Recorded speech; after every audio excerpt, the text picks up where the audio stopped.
आप सभी का स्टडी ब्लॉग 23 में बहुत बहुत स्वागत है।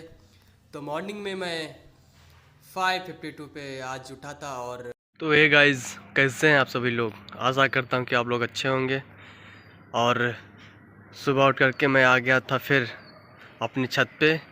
और छत पे आने के बाद आप देख सकते हैं कि मॉर्निंग का व्यू कैसे है।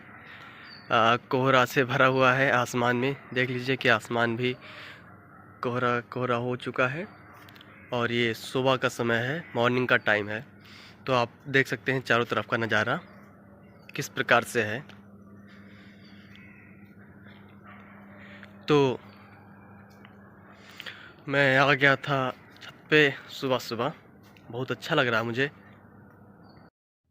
डेली मन को स्थिर रखने के लिए मैं डेली सुबह मॉर्निंग में ध्यान मुद्रा में बैठता हूँ और लगभग 20 मिनट तक बैठता हूँ। और उसके बाद अपने बॉडी और मन को स्थिर रखने के लिए मैं डेली एक्सरसाइज भी करता हूँ। और एक्सरसाइज मैं 2-3 प्रकार से अभी कर रहा हूँ।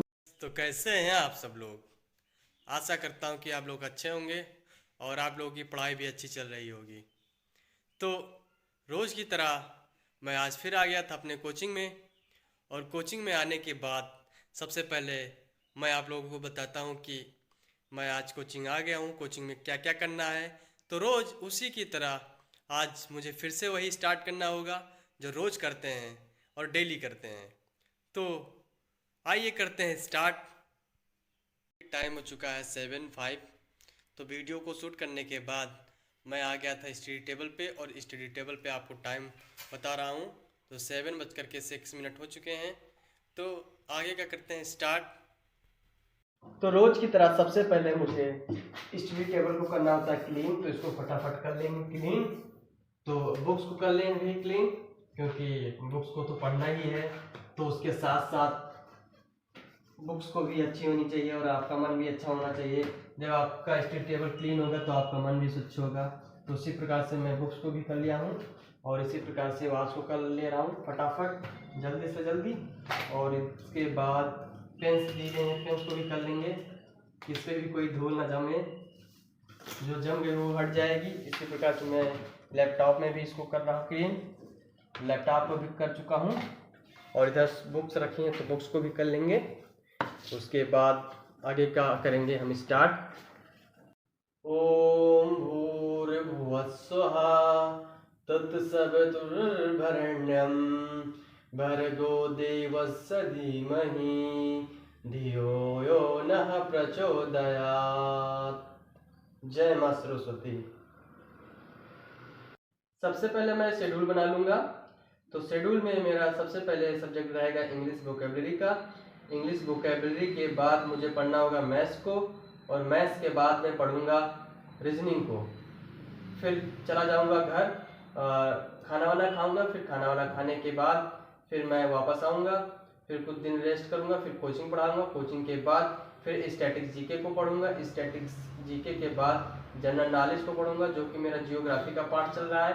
और फिर उसके बाद एनसीईआरटी बुक को कंप्लीट करेंगे। एनसीईआरटी बुक में मेरा हिस्ट्री हो रहा था तो हिस्ट्री को पढ़ेंगे। फिर अदर जब टाइम बचेगा तो उसमें हम अन्य सब्जेक्ट को रिवीजन करेंगे। तो रोज की तरह सबसे पहले मुझे पढ़ना होगा इंग्लिश वोकेबलरी को, जो कि मैं बुक से पढ़ रहा था। मेरा हो चुका था 190 तक, तो उसके आगे का मुझे कंप्लीट करना है। तो आइए करते हैं स्टार्ट। 191 है डेमसेल। डेमसेल मीन्स होता है अविवाहित युवती। अविवाहित युवती जिसका विवाह नहीं होता है उसे अविवाहित कहते हैं। फिर है डैंक। डैंक मीन्स होता है भीगा हुआ, अर्थात गीला। कोई जैसे कोई व्यक्ति भीग गया है तो उसे कहेंगे डैंक। फिर है डेपर। डेपर मीन्स होता है साफ सुथरा। तो इसका मैं सिनोनिम बता दूं आपको, तो इसका क्लीन हो सकता है सिनोनिम। और इसके बाद है डेपलेट। डेपलेट मीन्स होता है चितकबरा, स्टॉपेट जिसमें स्पॉट्स बने होते हैं, जैसे धब्बे बने होते हैं ना, तो उससे कहते हैं चितकबरा। फिर है डब। डब मीन्स होता है लेपना, जैसे किसी के ऊपर लेपन करते हैं। ये किसी, जैसे एक बुक है मेरी, ये मान लो वॉच है मेरी, इसके ऊपर मैं टेप को लेप कर दूं तो उसे कहेंगे लेपन करना। ठीक है, तो उसी प्रकार से फिर मेरा है डाउन। डाउन मीन्स होता है डराना। फिर है डाउनलेस मतलब निडर, जैसे होता है डाउन मतलब डराना और डाउनलेस मतलब होता है निडर हो जाना। फिर है डेयर्ट। डेयर्ट मीन्स होता है कमी। फिर है डिवोर्स। डिवोर्स मतलब होता है पथभ्रष्ट या शराब इत्यादि में लिप्त हो जाना, मतलब बुरी आदतों का लत लग जाना, तो इसे कहेंगे। फिर है डेविलेट। डेविलेटेड मतलब होता है कमजोर बनाना, वीकेंड, जैसे इसका सिनोनिम हो सकता है वीक। वीक मीन्स भी कमजोर होता है। तो इस प्रकार से मैंने 10 मीनिंग को पढ़ लिया है। तो इसके बाद मुझे करना होगा कॉपी में राइट, और उसके बाद मैं करूंगा रिवीजन। मैंने कॉपी में 10 मीनिंग को लिख लिया हूं, तो उसको करेंगे रिवीजन। तो आइए करते हैं स्टार्ट। कमेंट बॉक्स में एक कमेंट आया था और कमेंट करने वाली बहन का नाम था शैलजा द्विवेदी। उन्होंने पूछा था, भैया आपको एनसीईआरटी पूरा ख़त्म करने में कितना समय लगा था।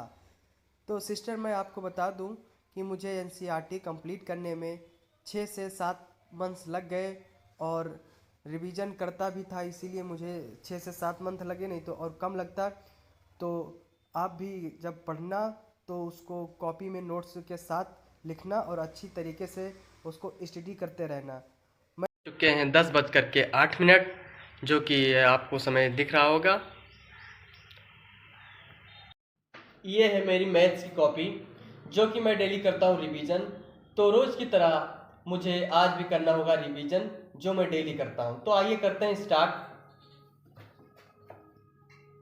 1/2 होता है 50%, 1/3 होता है 33 सही 1/3%, 1/4 होता है 25%, 1/5 होता है 20%, और 1/6 होता है 16 सही 2/3%, 1/7 होता है 14 सही 2/7%, 1/8 होता है 12 सही 1/2%, 1/9 होता है 11 सही 1/9%, 1/10 होता है 10%, 1/11 होता है 9 सही 1/11%, और 1/12 होता है 8 सही 1/3%, 1/3 होता है 7 सही 9/13%, और 1/14 होता है 7 सही 1/7%, 1/15 होता है 6 सही 2/3%, 1/16 होता है 6 सही 1/4%, 1/17 होता है 5 सही 15/17%, और 1/18 होता है 5 सही 5/9%, और 1/19 होता है 5 सही 5/19%, 1/20 होता है 5%, 1/24 होता है 4 सही 1/6%, 1/25 होता है 4%, 1/30 होता है 3 सही 1/3%, 1/40 होता है 2 सही 1/2%, 1/50 होता है 2%, तथा 5/6 होता है 83 सही 1/3%, एक और 3/8 होता है 37 सही 1/2%, 5/8 होता है 62 सही 1/2%, और 4/7 होता है 57 सही 1/7%, 5/7 होता है 71 सही 3/7%। तो रोज की तरह सबसे पहले मुझे मैथ्स में जो रिवीजन करना होता है मैं उसको कर चुका हूँ रिवीजन। तो रिवीजन करने के बाद मैं मैथ्स के क्वेश्चनों को करूँगा सॉल्व। तो आइए, तो अब मैं स्टार्ट करूंगा क्वेश्चंस को सॉल्व करना, जो कि मैं रोज इसी बुक से सॉल्व करता हूं क्वेश्चंस को। तो आज का मेरा टॉपिक रहेगा परीक्षा में फेल पास पर आधारित प्रश्न। यानी कि परीक्षा में जैसे कुछ विद्यार्थी फेल हो जाते हैं और कुछ विद्यार्थी पास हो जाते हैं, तो उस पर आधारित प्रश्न है, क्वेश्चन है, जो कि मैं करूंगा सॉल्व। तो आइए करते हैं क्वेश्चंस को स्टार्ट। कमेंट बॉक्स में सिस्टर ने पूछा था, जिनका नाम है ज्योति कुमारी। तो सिस्टर ने पूछा था कि इथिक्स की बुक आपके पास कौन सी है। तो मैं आपको बता दूं सिस्टर, मेरे पास इथिक्स की बुक है, द लेक्सिकन की बुक है, जिससे मैं पढ़ता हूँ और मेरे भैया भी पढ़ते हैं। तो अब मैं करूँगा रीजनिंग को स्टार्ट, क्योंकि रीजनिंग में मेरा क्वेश्चन हो रहा था, तो मैं उसके आगे का क्वेश्चन करूँगा सॉल्व, क्योंकि मैं 1 का ए एक्सरसाइज कर चुका था और 1 का बी मुझे करना है, जो कि मैं कर रहा था श्रृंखला पूर्णता को सीरीज को। तो उसके आगे का क्वेश्चन मेरा रहेगा 1 का बी है मेरा, कल मेरा हो चुका था 1 का बी में मेरा 20 क्वेश्चन हो गया था। तो आज 20 से लेकर के 40 तक करने हैं, तो इसमें कुल क्वेश्चन है 50। तो आज 40 नहीं करना है, मुझे 50 क्वेश्चन करने हैं। 30 क्वेश्चन है, तो आज मैं इसको करता हूँ सॉल्व। मैं आपको दिखा दूँ कि कहाँ से कहाँ तक है। ये 21 से लेकर के ये 50 तक इधर है। तो इसको हम करेंगे आज सॉल्व। सॉल्व करने के साथ साथ इसको मैं कॉपी में भी अच्छे से पहले सॉल्व करके जो जो इम्पोर्टेंट होगा उसको कॉपी में लिख लेंगे, और जो इम्पोर्टेंट नहीं है तो उसको हम रफ में ही सॉल्व करेंगे। तो आइए करते हैं सॉल्व इसको। तो मुझे आज रीजनिंग के क्वेश्चनों को सॉल्व करना था, जो कि मैं सॉल्व करना स्टार्ट कर दिया था। और मुझे आज 50 क्वेश्चंस को सॉल्व करना था, तो मैं 1 से लेकर के 20 तक किया था और 30 से लेकर के 50 तक मैंने आज कर लिया। रीजनिंग की क्लास को करने के बाद मुझे प्यास लग गई थी, तो मैंने बोतल को उठाया और पानी पीना स्टार्ट कर दिया। टाइम हो चुका है 12:14। अब तो मुझे लग चुकी है भूख, तो मैं चल रहा हूँ घर। तो मैं आ चुका था घर।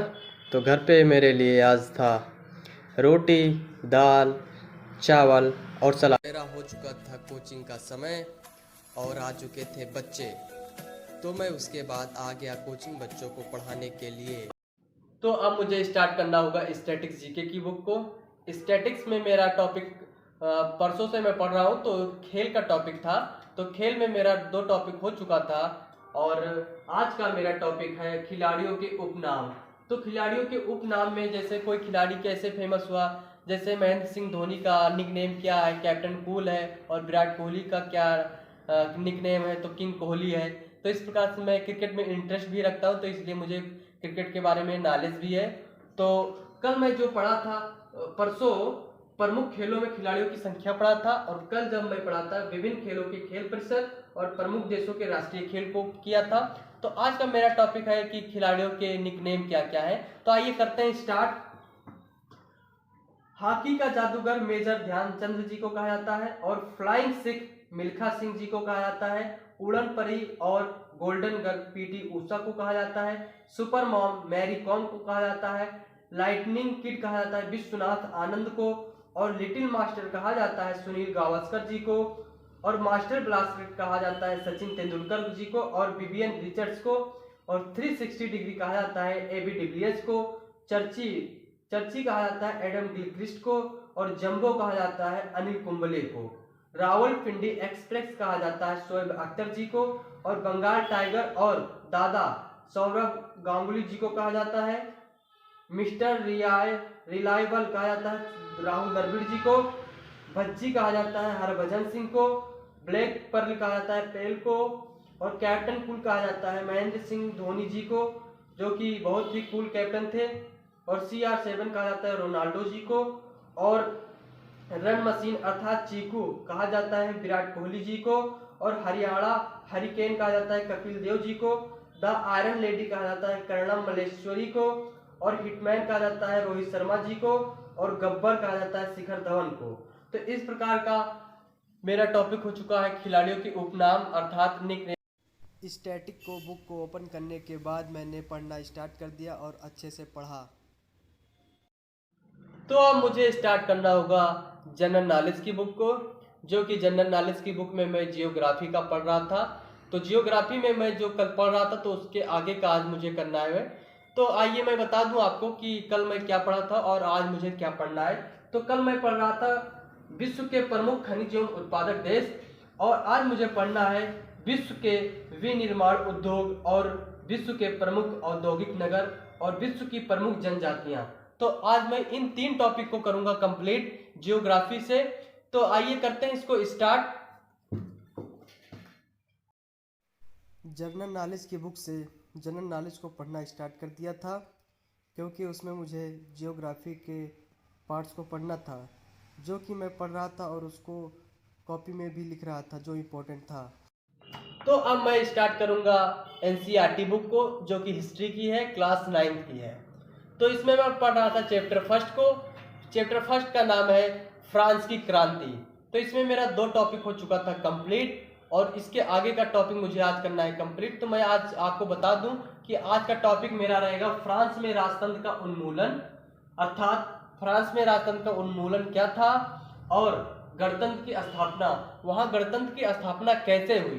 तो इस टॉपिक को आज हम कंप्लीट करेंगे। तो आइए करते हैं इसको स्टार्ट।